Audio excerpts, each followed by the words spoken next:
אנחנו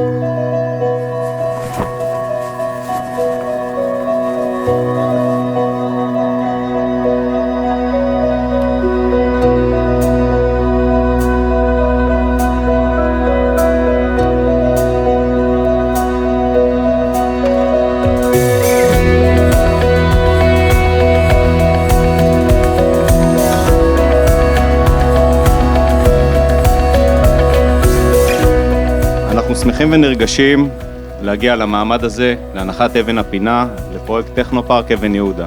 פרויקט ייחודי בתחום הלוגיסטיקה בעצם מאפשר לבעלי עסקים מהתחומים של התעשייה, מלאכה, לוגיסטיקה ואחרים להיות בעלים של הנכס של עצמם.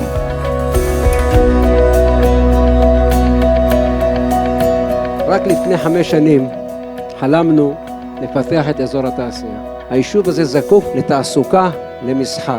אני חושב שזה ייתן ליישוב שלנו תנופה. יש לנו אינטרס משותף לעשות את מה שעשינו. אין לי ספק שזה ייצור מקומות עבודה לתושבי האזור בדיוק כפי שאמרת. בעיקר בזכותכם, כי אנחנו יודעים שיש לנו פרטנר ללכת איתו לדרך. ותודה רבה לכולם, ושיהיה לנו המון הצלחה בעתיד.